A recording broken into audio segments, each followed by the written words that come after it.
All right, ladies and gentlemen, boys and girls, children of all ages, fellow Pandemonium travelers, this is Seattle Pandemonium Shutdown, day 276 by my count.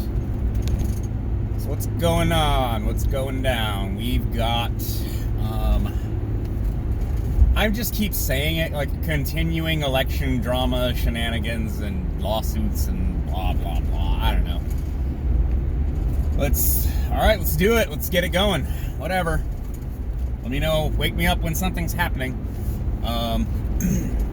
More importantly, this is that content that we love, isn't it? Eric Swalwell. What is he? What is he? Representative from California, Democrat. He tried to run for president. This guy's like a turd that won't flush. When not threatening to nuke American citizens if we don't hand in our guns, happened. He apparently got himself into some shenanigans with a Chinese spy. Now, here's the deal. Apparently, what is her name? Christine Fang, or is it Fang? An actual factual Chinese spy helped him organize campaign contributions and worked as part of his staff. The implication, people are, the innuendo is that Swalwell was getting his beak wet, if you know what I mean. Now, I'm not saying Swalwell is compromised by she's kind of cute, Chinese spy. But the possibility is there, and if anything, I've noticed over the get after it, buddy. If I've learned anything over the last 4 years, it's that any potential evidence of malfeasance, compromise, sexual anything, is grounds for a major congressional investigation. I mean, full on, we need to spend about as much time and money on this as humanly possible in order to get to the bottom of whether or not members of our government are compromised by foreign governments.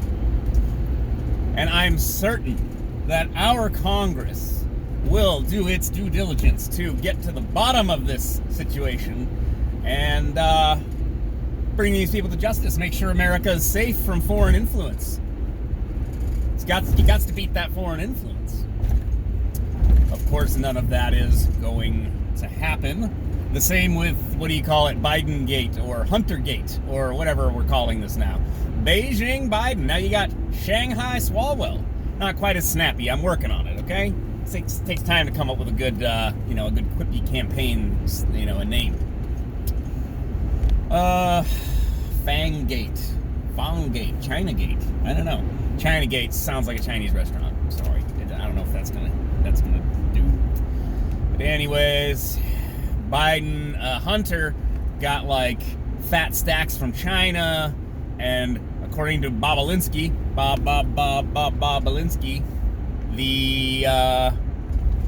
that money, some portion of that was earmarked for Uncle Joe. Is that true? Does it matter? Probably not.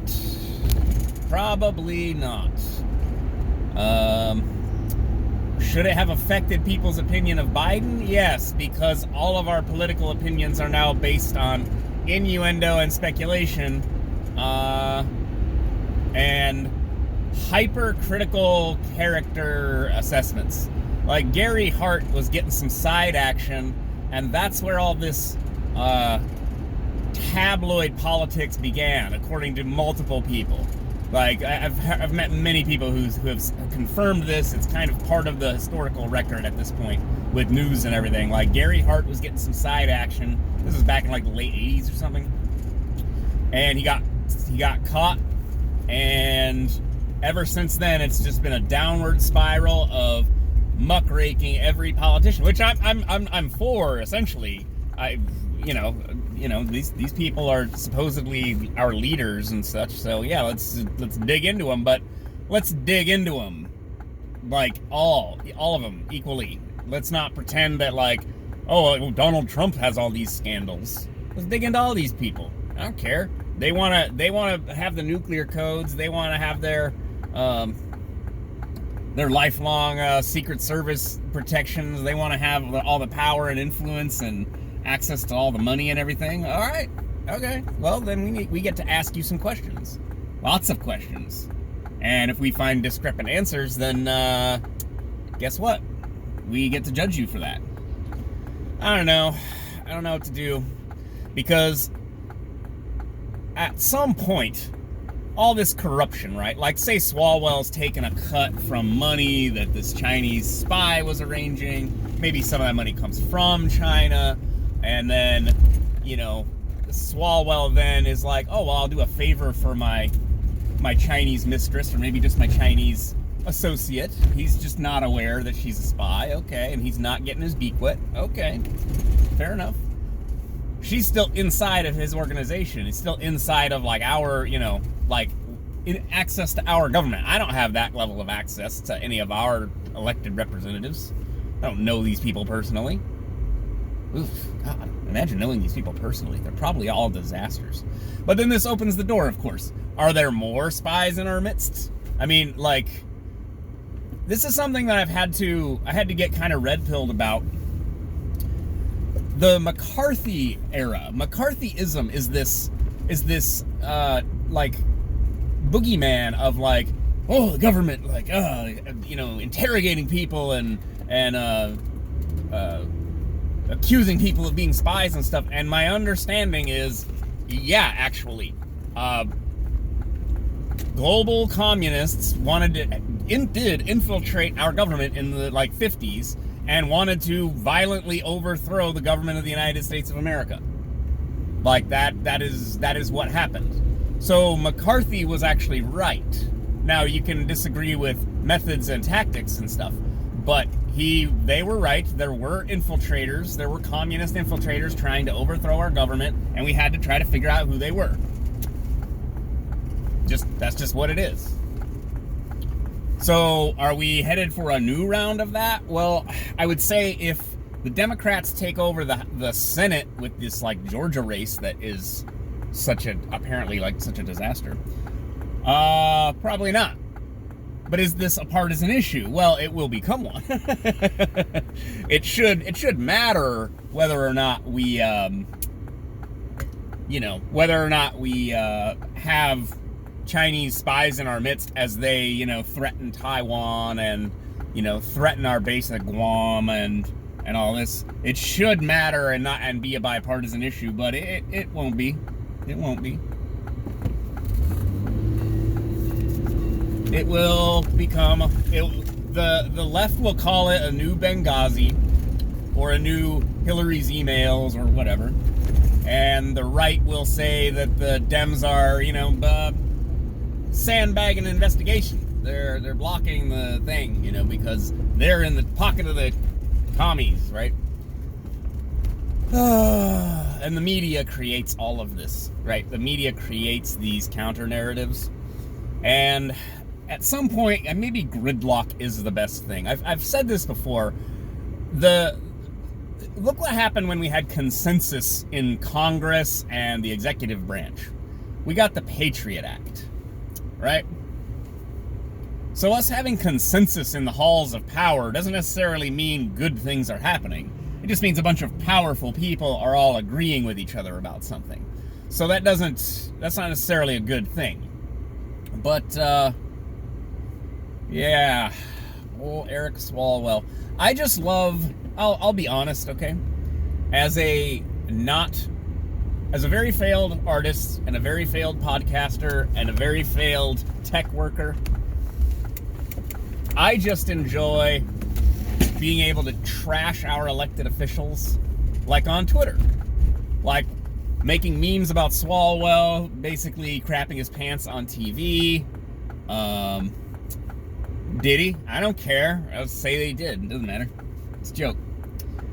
Making memes about him wanting to nuke everybody because that is one of the dumbest gun control takes I've ever seen. And from an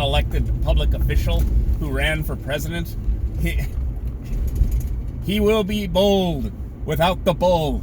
He thought that was going to be his big campaign slogan, and it just was an absolute dud. And he just ate it on like live TV. I will be bold without the bull. Crickets. Dork.